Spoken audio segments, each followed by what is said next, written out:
जौनपुर के लड़के ने रच दिया इतिहास। यूट्यूबर प्रमोद गुप्ता का चैनल देश के टॉप 20 चैनलों में शामिल। जौनपुर, जीतूंगा मैं, यह मेरा वादा है, कोशिश मेरी सबसे ज्यादा है, हिम्मत की टूटे तो भी नहीं रुकूंगा, मजबूत बहुत मेरा इरादा है। यह पंक्तियां जौनपुर के यूट्यूबर प्रमोद गुप्ता पर बिल्कुल सटीक पैकती है। यूट्यूब की दुनिया में तहलका मचाने वाले प्रमोद गुप्ता आज सफलता के उस मुकाम पर है जहां लोग पहुंचना चाहते हैं। यही नहीं, प्रमोद कहते हैं कि अभी उन्हें और आगे जाना है और वो कर गुजरना है जो जौनपुर ही नहीं बल्कि पूरे उत्तर प्रदेश में किसी ने न किया हो। बता दें कि हाल ही में प्रमोद गुप्ता के यूट्यूब चैनल जय भारत ने एक और कीर्तिमान स्थापित किया है। लगातार अपने कड़े संघर्ष से प्रमोद ने यह साबित कर दिया कि जब आप में लगन हो तो आप कुछ भी कर सकते हैं। गौरतलब हो कि डाटा बीन्स हर बार न्यूज यूट्यूब चैनलों की रैंकिंग जारी करता है, जिससे यह पता चलता है कि कौन सा चैनल कितने नंबर पर है और कितना ज्यादा उसे देखा जा रहा है। डाटा बीन्स के जय भारत न्यूज को भी डाटा के अनुसार टॉप 20 में जगह मिली है। ये न सिर्फ जौनपुर के लिए बल्कि पूर्वांचल के लिए भी गौरव की बात है। नया सवेरा से विशेष बातचीत के दौरान प्रमोद बताते हैं कि शुरुआत में जब मैं यूट्यूब की दुनिया में कदम बढ़ाया था तो मुझे इतना विश्वास था कि एक न एक दिन मैं कुछ बड़ा करूंगा और एक के बाद एक सफलता मिलती जा रही है। पहले 1 लाख सब्सक्राइबर हुए, फिर देखते ही देखते 10 गुना से भी ज्यादा बढ़ गए और अब देश के टॉप 20 यूट्यूब न्यूज चैनल में शामिल होना यह दर्शाता है कि अगर सफलता के रास्ते पर चलना है तो संघर्ष करना पड़ता है, क्योंकि इसका कोई शॉर्टकट नहीं होता। प्रमोद के कुछ दोस्त बताते हैं कि प्रमोद के अंदर अपने काम के प्रति एक अलग ही जज्बा देखने को मिलता है। यह न तो दिन देखते हैं न रात, और जहां पर इन्हें कंटेंट दिखाई देता है वहां पर वह पहुंच जाते हैं।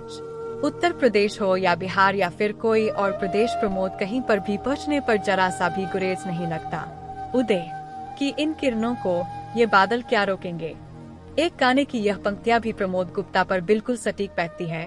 इसीलिए प्रमोद कहते हैं कि अगर काम करना है तो ठीक से और पूरी ईमानदारी से करना पड़ेगा, क्योंकि यह ऐसा क्षेत्र है कि यहाँ से बाहर होने में ज्यादा समय नहीं लगता। छोटे भाई को बहुत बहुत बधाई, हिम्मत भी टूटे तो भी नहीं रुकूंगा। एक छोटे से गांव सुदूरपुर में राहुल नाम का एक लड़का रहता था। राहुल का बचपन सामान्य था, लेकिन उसके सपने असाधारण थे। वह एक लेखक बनना चाहता था और उसकी कल्पनाएं अनगिनत कहानियों से भरी हुई थीं। उसके पिता किसान थे और माँ गृहिणी। उन्होंने अपने बेटे के सपनों को हमेशा समर्थन दिया, लेकिन आर्थिक स्थिति ने उन्हें सीमित कर दिया था। राहुल ने अपनी प्रारंभिक शिक्षा गांव के स्कूल में पूरी की। वह अक्सर गांव के पेड़ की छाव में बैठकर कहानियां लिखता था। उसकी कहानियों में गांव के जीवन की झलक होती, जो उसके पाठकों को बहुत पसंद आती। लेकिन गांव के लोग राहुल के सपनों को व्यर्थ समझते थे। वे कहते, लेखक बनना बहुत मुश्किल है, तुम किसान के बेटे हो, खेतों में काम करना तुम्हारे लिए सही रहेगा। राहुल ने इन बातों को अनसुना किया।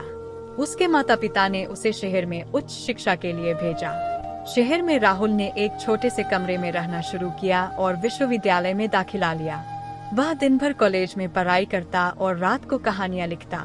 उसके पास न तो अधिक पैसे थे और न ही ज्यादा संसाधन, लेकिन उसके पास एक अदम्य साहस और आत्मविश्वास था। एक दिन राहुल की मुलाकात एक प्रसिद्ध लेखक श्रीमान वर्मा से हुई। वर्मा जी ने राहुल की कहानियों को पढ़ा और उसकी प्रतिभा की सराहना की। उन्होंने राहुल को प्रोत्साहित किया और उसे अपनी कहानियां एक प्रकाशक के पास भेजने की सलाह दी। राहुल ने ऐसा ही किया, लेकिन पहले कुछ प्रयास असफल रहे। प्रकाशकों ने उसकी कहानियों को ठुकरा दिया। राहुल को निराशा होने लगी, लेकिन उसने हार नहीं मानी। वह जानता था कि सफलता एक दिन जरूर मिलेगी। उसने और मेहनत की, अपने लेखन को और निखारा और फिर से कहानियां भेजी। आखिरकार एक दिन उसकी कहानियों को एक छोटे प्रकाशक ने स्वीकार कर लिया। यह उसकी पहली सफलता थी, लेकिन संघर्ष अभी बाकी था। राहुल की पहली किताब प्रकाशित हुई और धीरे धीरे उसने लोगों का ध्यान आकर्षित किया। उसकी लेखनी में गहराई और सच्चाई थी, जो लोगों के दिलों को छू गई। अब वह सिर्फ गांव का लड़का नहीं रहा, बल्कि एक प्रसिद्ध लेखक बन गया। राहुल की सफलता की कहानी गांव के लोगों तक पहुंची। वही लोग जो पहले उसकी हंसी उड़ाते थे, अब उसकी तारीफ कर रहे थे। उन्होंने राहुल से माफी मांगी और उसके साहस की सराहना की। राहुल ने अपने जीवन के संघर्षों और सफलता के सफर को एक किताब में संजोया, जिसका नाम रखा, हिम्मत भी टूटे तो भी नहीं रुकूंगा। यह किताब लाखों लोगों के लिए प्रेरणा बनी और राहुल ने यह साबित कर दिया कि अगर इंसान में हिम्मत और मेहनत करने का जज्बा हो तो कोई भी सपना असंभव नहीं होता। इस कहानी ने न सिर्फ राहुल को बल्कि अनगिनत लोगों को यह सिखाया कि हिम्मत और मेहनत के साथ किसी भी चुनौती का सामना किया जा सकता है और सफलता की ऊंचाइयों को छुआ जा सकता है।